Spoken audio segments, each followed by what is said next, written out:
Hai, assalamualaikum semua. Kembali lagi di channel Ibu Haida. Masya Allah, tabarakallah. Semoga semuanya dalam keadaan sehat selalu ya. Karena suasananya masih bulan Syawal, di sini aku mau mengucapkan selamat Hari Raya Idul Fitri dan mohon maaf lahir dan batin untuk teman-teman online semua. Kali ini aku mau berbagi video berketing bulanan ya teman-teman. Tapi video aku tuh agak sedikit telat ya teman-teman. Ini tuh udah masuk pertengahan April. Karena beberapa kesibukan Lebaran kemarin, jadi aku tuh baru edit videonya tuh sekarang. Nah, kalau teman-teman sendiri bagaimana? Sudah budgeting kah? Dan gimana juga kondisi keuangannya? Boleh sharing dan tulis-tulis di kolom komentar ya teman-teman. Budgeting bulanan aku tuh masih sama ya teman-teman, seperti bulan-bulan biasanya. Untuk kebutuhan di sini aku bagi menjadi 3, yaitu kebutuhan pokok, kebutuhan pribadi, dan juga kebutuhan lain-lain. Untuk sistem budgetingnya sendiri, aku masih tetap pada budgeting mingguan ya teman-teman. Dengan kondisi aku masih tinggal serumah dengan orang tua. Sedikit tips dari aku ya teman-teman. Ketika tinggal serumah dengan mertua ataupun orang tua, kita harus punya kesadaran untuk bekerja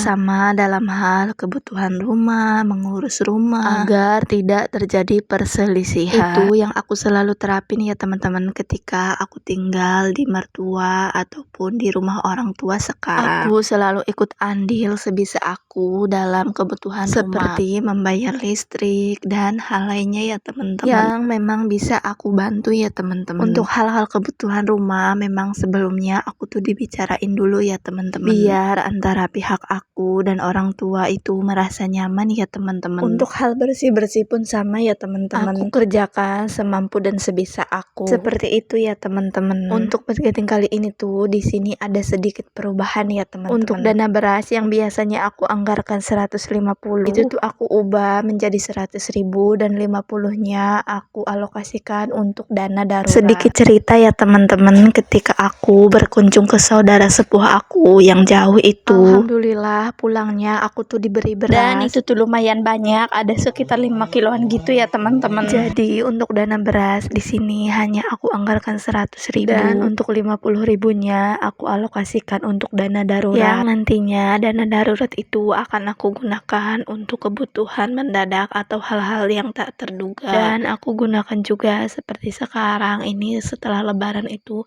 banyak banget hajatan ya teman-teman. Nah, untuk kondangannya itu aku pakai dari si dana darurat itu. Nah, kalau di daerah teman-teman sendiri bagaimana? Apakah banyak juga yang hajatan? Boleh sharing dan tulis-tulis di kolom komentar ya teman-teman. Seperti itu ya teman-teman. Nah, untuk dana lainnya di sini aku masih tetap sama seperti budgeting bulan-bulan sebelumnya. Di sini yang berubah hanya di bagian berasnya aja ya teman-teman. Untuk budgeting ini tuh di sini aku nggak ada hutang apapun ya teman-teman. Jadi ini tuh full cuman aku tulis kebutuhan aku aja selama sebulan. Karena aku tuh tim yang gak mau berhutang ya teman-teman. Kalau misalnya aku tuh pengen beli barang, jadi aku tuh memang nunggu uangnya benar-benar ada. Sedikit cerita, dulu aku juga pernah sempat berhutang ya teman-teman, untuk membeli sepeda motor buat suami kerja. Pada saat itu tuh emang kondisinya urgent ya teman-teman. Pada saat itu tuh suami emang kondisinya udah punya motor, tapi motornya itu banyak kondisi mesinnya yang rusak dan harus diperbaiki. Nah, dari situ kami memutuskan untuk kredit sepeda motor. Kami ambil jangka cicilan yang 2 tahun. Dan di situ tuh aku banyak belajar banget ya teman-teman. Terutama aku tuh gak mau terjerumus sama riba ya teman-teman. Belum lagi setiap bulannya harus membagi uang untuk cicilan. Serta kondisi keuangan yang tiap bulannya itu kadang gak stabil ya teman-teman. Nah, dari situ semenjak itu aku tuh kalau mau beli barang memang nunggu uangnya ada dulu. Tapi alhamdulillah itu tuh kejadiannya udah 2 tahun yang lalu ya teman-teman, dan sekarang motornya juga udah lunas. Dari situ aku tuh banyak belajar banget ya teman-teman, agar ketika ingin membeli sesuatu usahakan itu menabung dulu. Tujuannya biar tenang ya teman-teman. Karena jujur aku merasakan sendiri ketika punya hutang itu perasaan selalu gelisah. Tapi alhamdulillahnya Allah cukupkan rezeki aku dan suami untuk membayar cicilan tersebut. Seperti itu ya teman-teman. Nah, buat teman-teman ada juga kah yang sama pengalamannya seperti aku? Boleh sharing dan tulis-tulis di kolom komentar ya teman-teman. Lanjut lagi ke budgetingnya ya teman-teman. Di sini aku tuh nggak ada niat menggurui, aku juga masih sama belajar tentang budgeting, dan nggak ada sedikit sedikit pun niat pamer penghasilan begitu ya teman-teman. Lanjut, di sini budgeting aku tuh udah sampai kebutuhan pribadi. Dananya masih semuanya sama ya teman-teman. Untuk kebutuhan anak seperti biasa aku anggarkan 150.000.